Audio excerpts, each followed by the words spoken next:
Barcelona kwenye majira ya kiangazi hawana muda wa kupoteza kabisa, yani hawachukui maelezo popote. Wao wanataka kusajili kazi, vyuma, wanataka kuleta vyuma. Hata baada ya kumaliza na Antonio Gordon, sasa wamehamia kwa Julian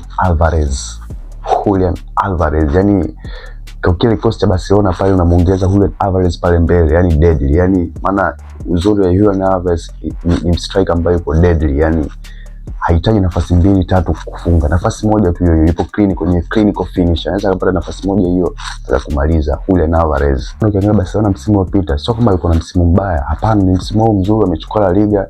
It's very okay, ni msimu mzuri sana kwa timu nyingine, lakini wao wanaona it's not enough. Wanahitaji standards ziongezeke.